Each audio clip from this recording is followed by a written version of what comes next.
Hey, greetings, everyone. Lieutenant Colonel Alan West, and welcome to the Steadfast and Loyal podcast.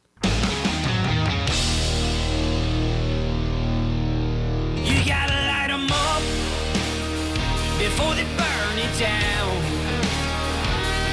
Better dig deep and put 'em in the ground. Blood on their hands, they're hellbound. Save us all. Ooh, they're gonna burn it down. Save us all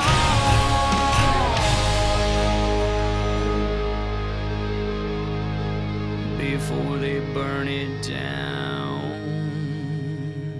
Hey, ladies and gentlemen, we are halfway through the month of August. As a matter of fact, I am doing this podcast taping on August the 16th. And August the 16th is a very important day for me as a paratrooper because it was 82 years ago, August the 16th of 1940, when 48 members, the Airborne Test Platoon, tested out the parachute concept for the United States Army.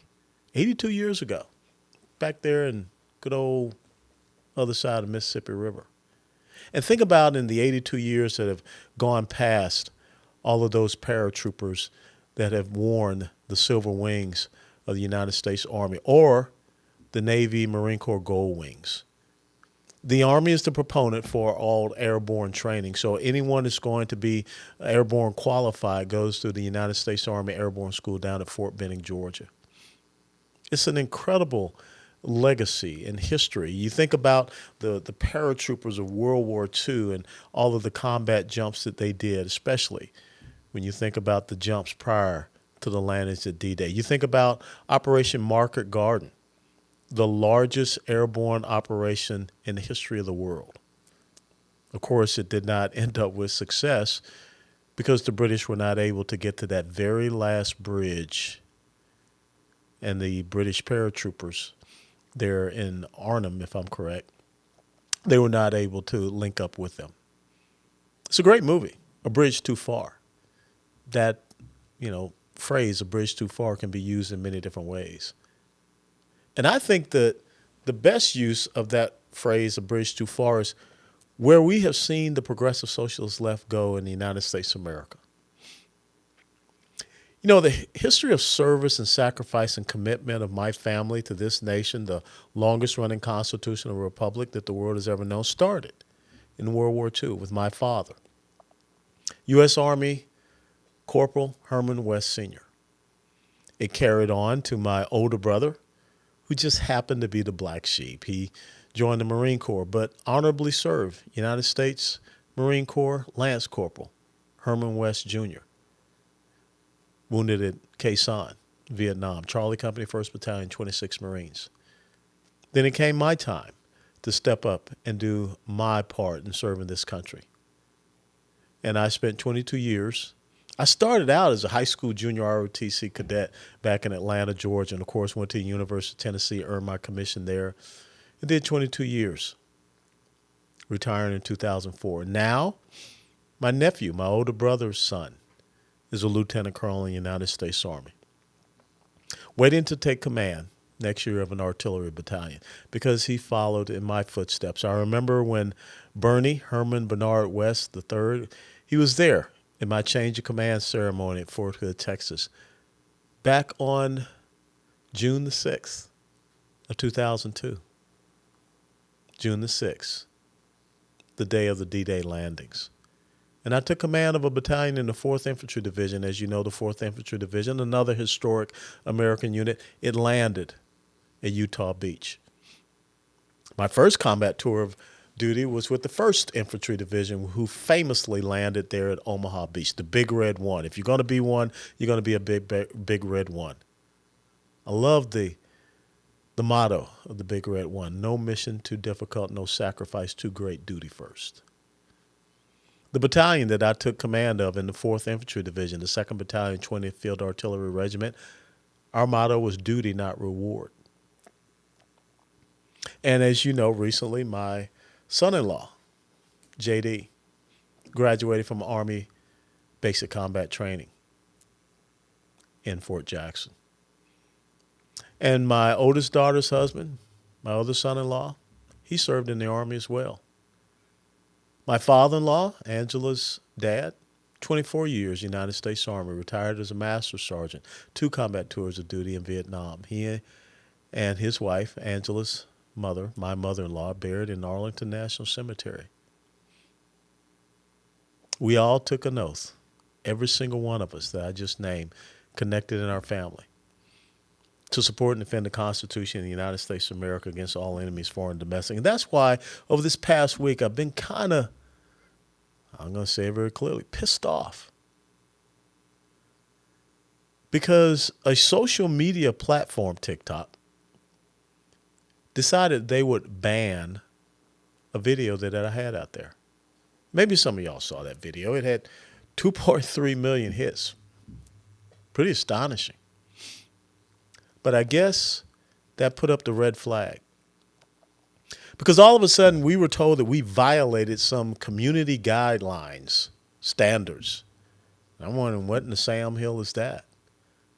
How could a person who comes from a family of servants to this great nation in uniform, men who have served in multiple combat zones from World War II all the way up to the present day, and continue to serve and continue to wear the uniform, what community guideline did I violate that a 22-year career officer from the United States Army and a former member of the United States House of Representatives is banned from a social media platform?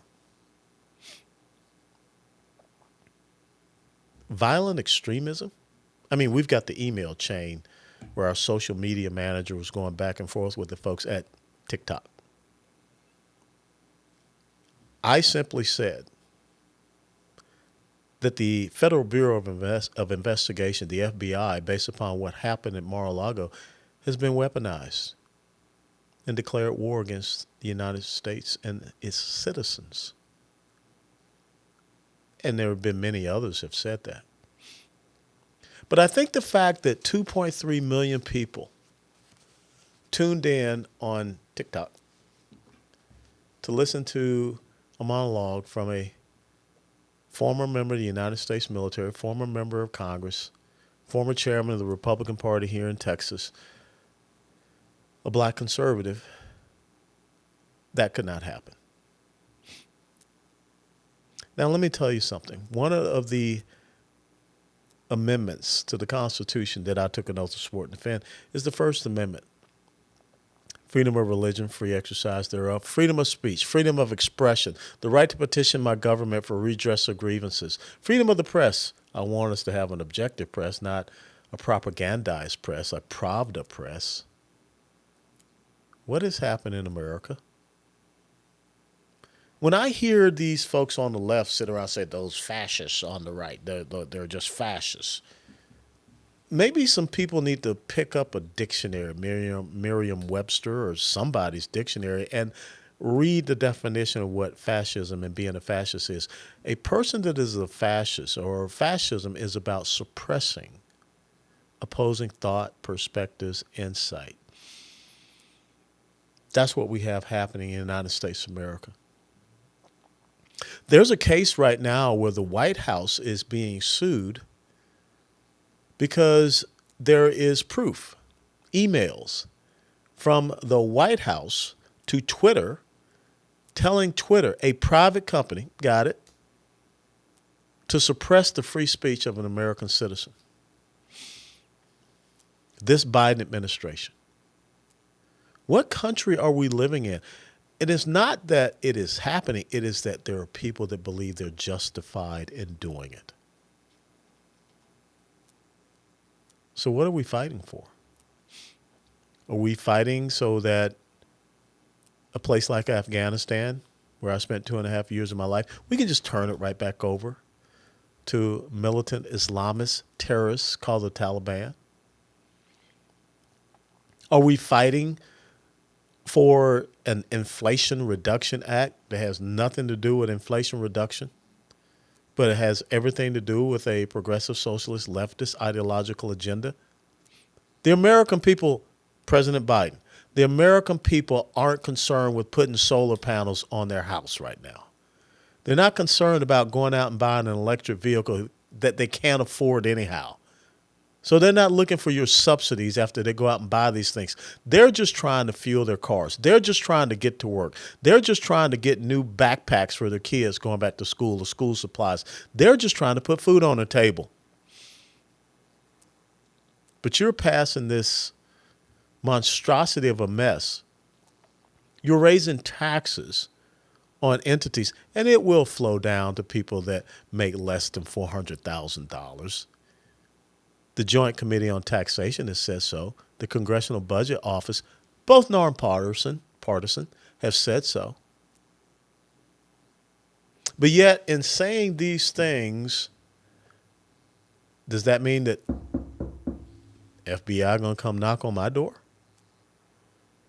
Does that mean that all the social media platforms are going to kick me off? Because how dare I speak in opposition to the leftist Marxist agenda? Maybe even saying that Marxist is bad. But oh, by the way, didn't the leaders, the founders of Black Lives Matter say that they're avowed Marxists? So if I am out here repeating and emphasizing what people are calling themselves, I'm supposed to get banned for that? I mean, we got whistleblowers now, TikTok, that are coming out and talking about the political bias in the Federal Bureau of Investigation. You going to ban those people if you find out who they are? Nah, you're okay if you're a whistleblower and you're whistleblowing against Donald Trump and making up some more hoax. But if you're talking about facts, if you're talking about what's happening, if you're talking about the fact that the CDC has now come to a sensus, I guess, and realized that this whole thing about a COVID vaccine, it's meaningless. Jill Biden has been jabbed quadruple. She has COVID. So this thing, as Dr. Deborah Burke said maybe about 3-4 weeks ago, they knew going into it that it would not stop people from getting infected. It's a virus. We live with viruses day in, day out. But what this was an ability to once again take away our freedom, our liberties, our rights. People lost their jobs, and people are starting to sue, and they're winning these lawsuits.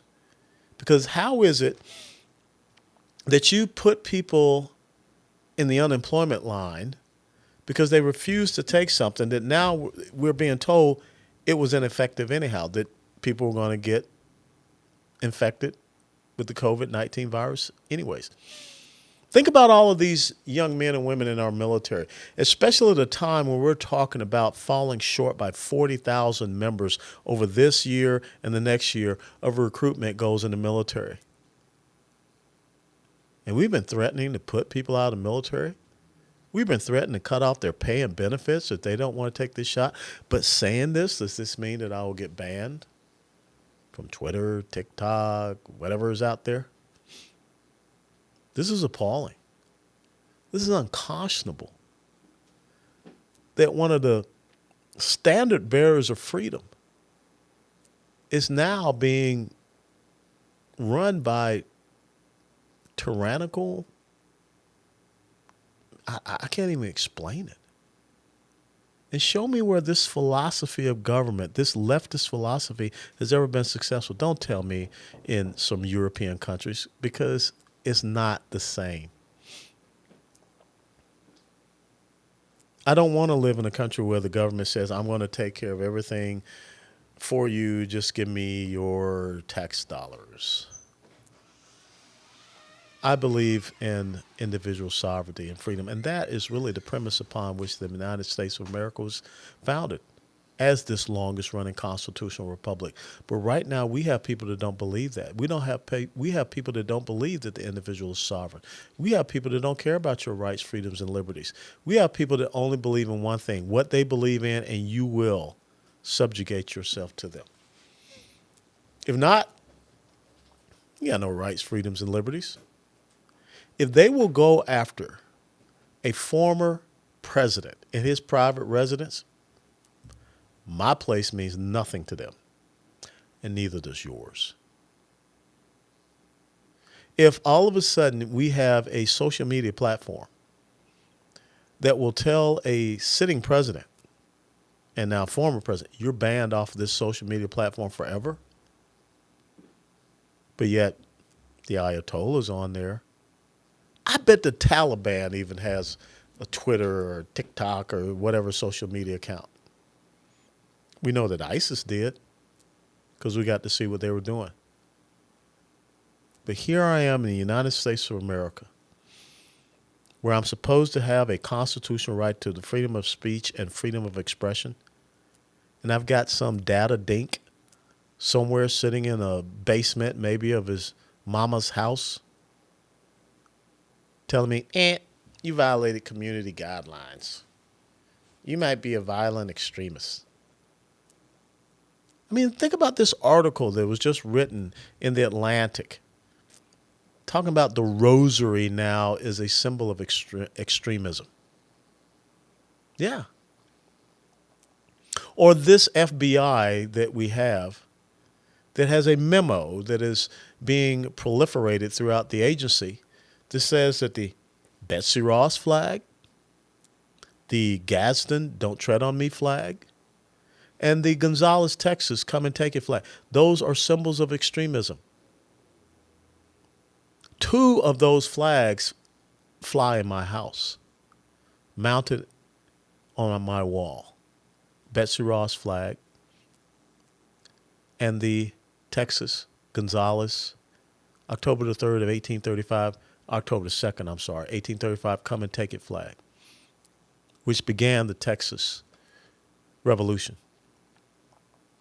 But now we are told by the Federal Bureau of Investigations, those are symbols of extremism. The Gadsden flag, Don't Tread on Me, is a symbol of extremism.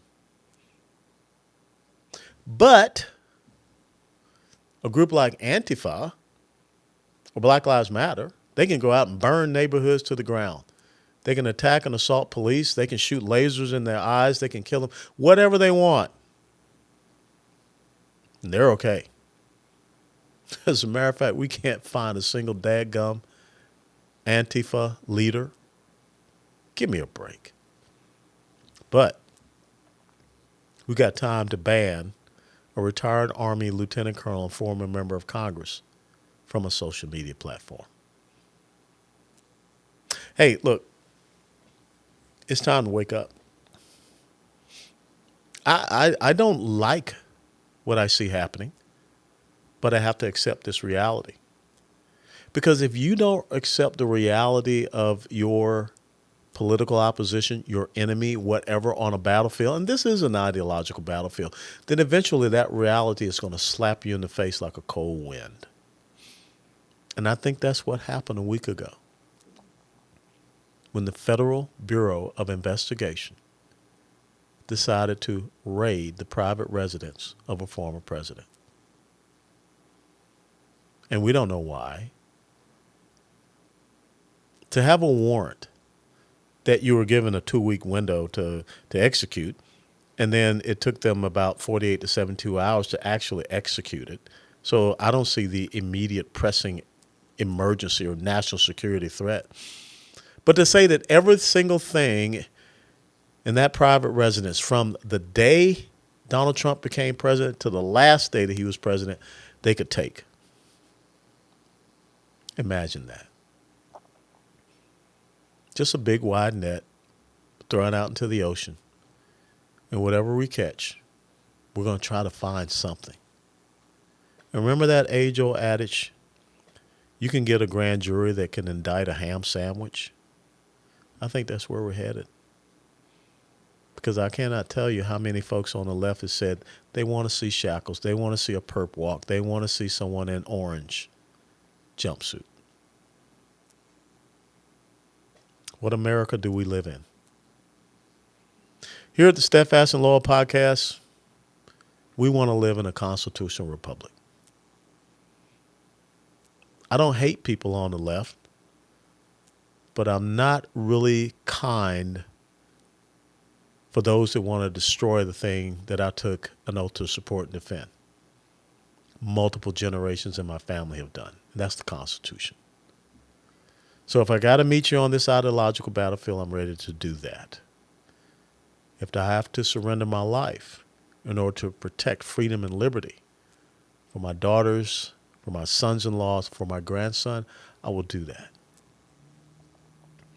But there's a line in the sand. Not like the Barack Obama line in the sand, but a real one that says, I'm not going to surrender this great nation over to people that want to replicate the disasters of the 20th century and even into the 21st century with Venezuela. If the beacon, that lighthouse of liberty and freedom that is these United States of America goes out, where do all of those ships in distress find safe harbor? People have come to these shores legally because America represents something that they did not have in their native countries. And they're the ones, most importantly, that don't understand why we would allow this to metastasize here in our country. So I'm not happy about my freedom of speech being restricted because I basically said exactly what is happening in America. So to the folks at TikTok, unless you have walked in my combat boots, don't do that again. You're not going to suppress my voice. What you will do is you will make me dig my heels in even deeper and to continue to profess the truth that will ensure my grandson lives in the greatest nation that the world's ever known. Before they burn it down.